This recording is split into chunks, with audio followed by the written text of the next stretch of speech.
جب کبھی امت تھی تو راجہ داہر کے ڈاکوؤں نے ہمارا قافلہ لوٹا. ایک لڑکی نے کہا یا للحجاج، حجاج ظالم، کوئی ہماری تاریخ کا اچھا انسان نہیں، ہماری تاریخ کا کوئی قابل ذکر انسان نہیں، ظالم. یا للحجاج، اے حجاج تو کہاں ہے؟ بصرے کا، عراق کا گورنر تھا. چند لوگ جان بچا کے بھاگ نکلے تھے. وہ پہنچے تو انہوں نے حجاج سے کہا کہ ایک لڑکی نے یوں پکارا تھا. تو وہ کھڑا ہو گیا کہ لبیک یا اختی، لبیک یا اختی، لبیک یا اخت، میری بہن. حجاج حاضر ہے، حجاج حاضر ہے، حجاج حاضر ہے. آپس میں عزتیں محفوظ تھیں، غیروں نے عزت پہ ڈاکہ ڈالا تھا. تو ایک بدماش کھڑا ہو گیا، کوئی تاریخ کا اچھا انسان نہیں ہے، بدماش، بنو امیہ کا چھوڑا ہوا بدماش تھا. عبد الملک ابن مروان تو مر چکا تھا، ولید اسی نے اس کو مسلط کیا تھا. اور وہ ولید کا زمانہ تھا. ایک لڑکی کی پکار پر اس نے قسم اٹھائی، نہ چارپائی پہ سوؤں گا، نہ بیوی کے قریب جاؤں گا جب تک اس بچی کے میں آواز کو نہیں پہنچوں گا. یہاں موبائل پہ قتل ہو رہے ہیں، کون قتل کر رہا ہے؟ حکومت کا کیا قصور ہے؟ حکومت کتنے سپاہی کھڑے کرے؟ اللہ کو ساتھی بناؤ، اللہ کو ساتھی بناؤ. اللہ پہرے پر آئے گا تو یہ کام ہوگا. ہماری حکومت بیچاری 5 لاکھ سپاہی ہیں، اندازاً کہہ رہا ہوں 18 کروڑ پر کیسے نگہبان بن سکتے ہیں؟ پہلا لشکر بھیجا ایک لڑکی کی پکار پہ، اس لشکر شکست ہو گئے، اکثر شہید ہو گئے. پھر دوسرا لشکر بھیجا، مکران میں ان کو بھی شکست ہو گئی، وہ بھی شہید ہو گئے، تھوڑے سے بچے. تیسرے لشکر کے لیے ولید بن عبد الملک کے نے اجازت نہ دی، کہا نہیں میں نہیں اجازت دیتا، اتنا تو نے میرا نقصان کر دیا. 2 لشکر تباہ کر دیے ایک بچی کے پیچھے. حجاج نے کہا کہ مجھے برائے مہربانی اس دفعہ آپ اجازت دے دیں، جتنا خرچہ میں خزانے سے لوں گا اس سے دگنا میں خزانے میں واپس کروں گا. تو پھر دوبارہ 4000 کا لشکر تیار کیا اور محمد بن قاسم اپنے بھتیجے کو امیر بنایا، 17 سال کا نوجوان، اور اس کو روانہ کیا. اور اللہ نے اس کے ذریعے سے محمد بن قاسم میرے ضلع ملتان تک داخل ہوا. 92 ہجری میں ملتان میں داخل ہوا، اور مکران سے ملتان تک 1 لاکھ انسانوں نے کلمہ پڑھا، اس کے خلوص پر، اس کے اخلاق پر، اس کے ایمان پر. ایک بچی کی فریاد پر حجاج جیسا تڑپ اٹھا تھا. آج کروڑوں بچیوں کی فریاد ہے. لیکن مصیبت یہ ہے کہ ان کروڑوں کی عزتوں سے کھیلنے والے یہودی نہیں ہیں، مسلمان ہیں. تم اللہ کے قانون سے ٹکراتے ہو، پھر کہتے ہو اللہ ہماری مدد نہیں کرتا. اللہ کدھر؟ اللہ تو ہے. نحن اقرب الیہ من حبل الورید، ہم تیری شارخ سے زیادہ قریب ہیں، پر تو جاری تو لگا.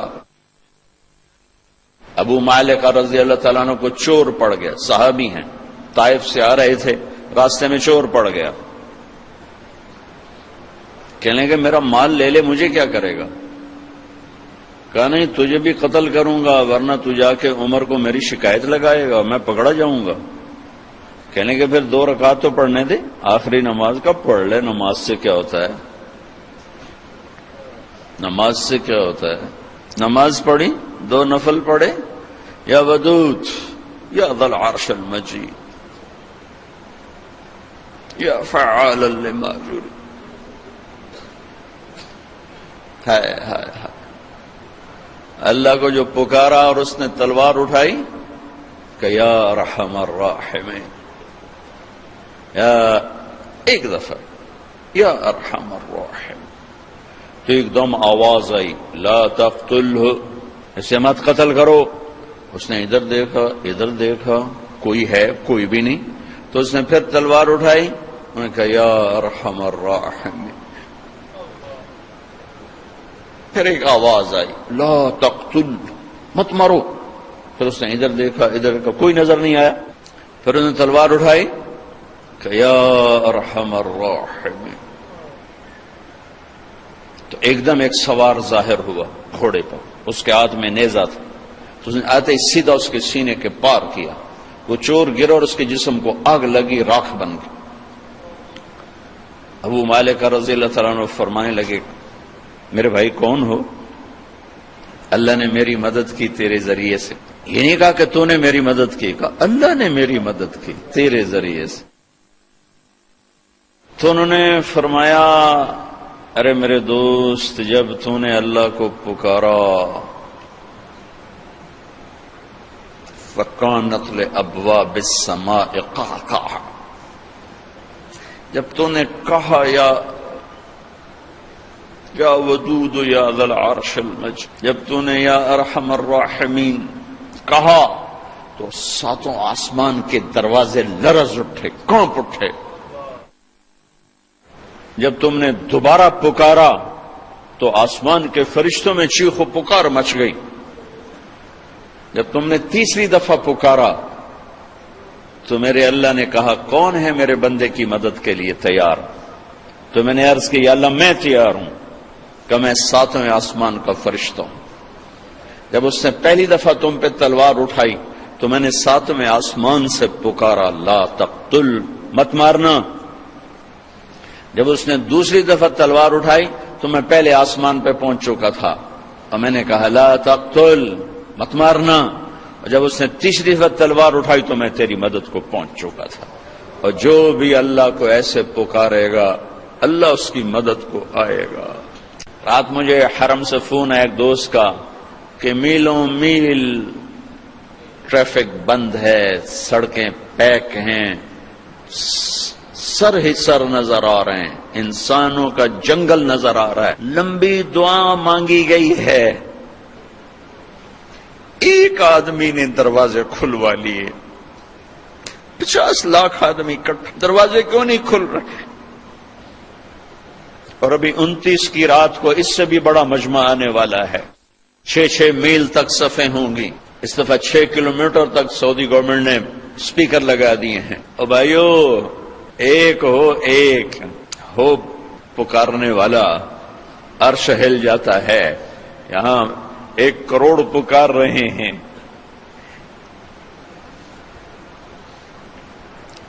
دل کے پھپھولے جل اٹھے سینے کے داغ سے، اس گھر کو آگ لگ گئی گھر کے چراغ سے. حکومتوں کو گلہ نہ دو، سیاستدانوں کو گلہ نہ دو، فوج پولیس کو گلے نہ دو. یہ دیکھو ہم اور آپ کیا کر رہے ہیں.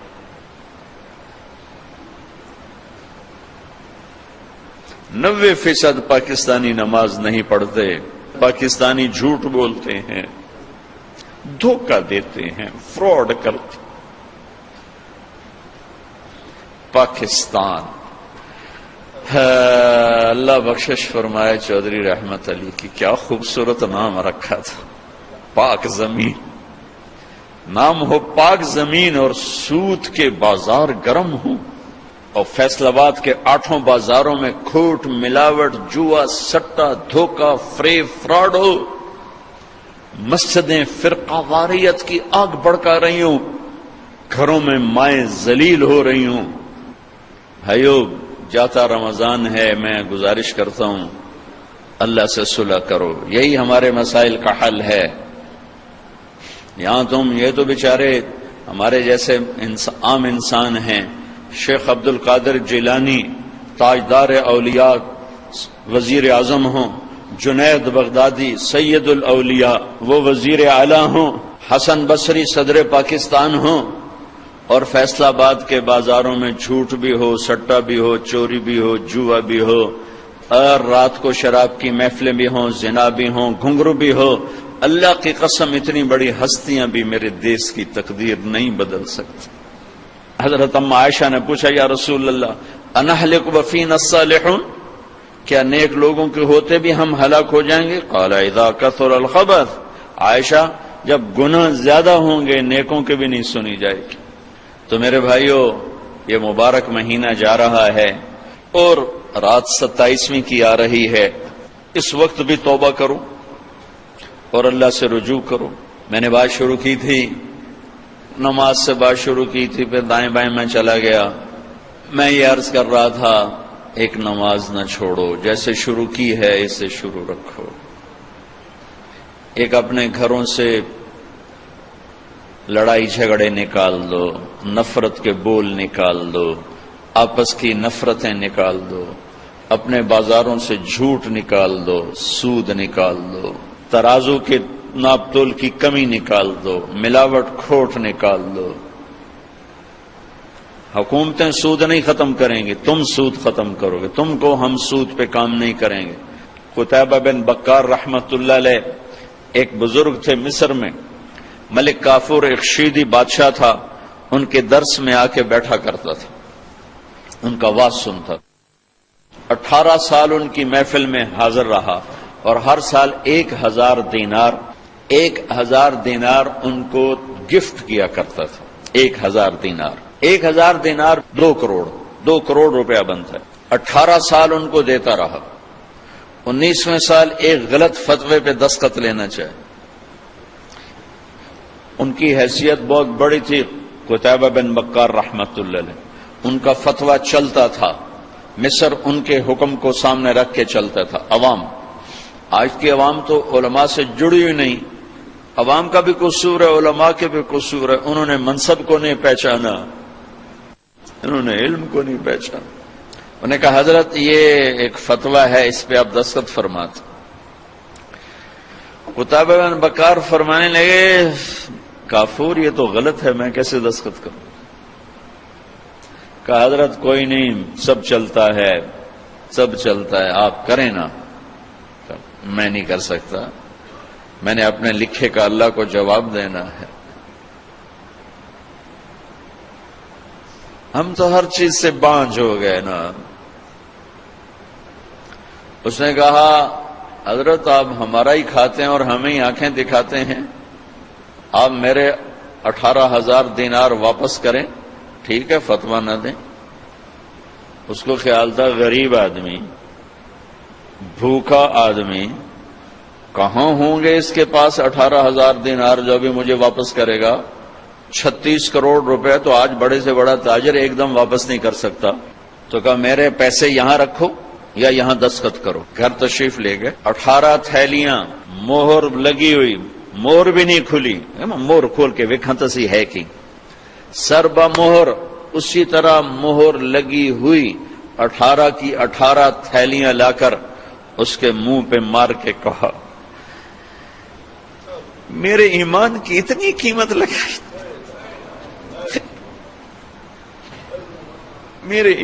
کوئی میرے علماء کو یہ بات سناتا کہ جو چند کوڑیوں پہ اپنا علم بھی بیچ رہے ہیں، ممبر بھی بیچ رہے ہیں۔ میں ساروں کی بات نہیں کر رہا، 8 بازار کے سارے تاجر جھوٹ نہیں بول رہے، سچے بھی بیٹھے ہیں، سارے سود پہ نہیں ہیں، صحیح تجارت بھی کر رہے ہیں، لیکن 100 میں ایک بھی نہیں ملتا۔ کوئی 10,000 میں ایک ہے جو سچا بھی ہے، جھوٹ سے بھی پاک ہے، سود سے بھی پاک ہے۔ ملک کافور میرے ایمان کی بس اتنی قیمت لگائی تھی، اے لے اٹھ جا میری مجلس سے۔ کبھی یہ امت زندہ تھی، کبھی اللہ سے بڑی گاڑی یاری تھی، اب تو مدت ہوئی ہے یار کو مہماں کیے ہوئے۔ بھائیو مہربانی کرو، جاتا رمضان ہے، نماز نہ چھوڑنا، جھوٹ چھوڑ دو، نماز نہ چھوڑو، خیانت چھوڑ دو، نماز نہ چھوڑو، ظلم چھوڑ دو، نماز نہ چھوڑو، دھوکہ چھوڑ دو، نماز نہ چھوڑو۔ چپڑاسی سے لے کر 22ویں گریڈ تک خیانت ہی خیانت ہے، ظلم ہی ظلم ہے۔ ریڈی والے سے لے کر بڑے بڑے گروپس تک ظلم ہی ظلم ہے، خیانت ہی خیانت ہے۔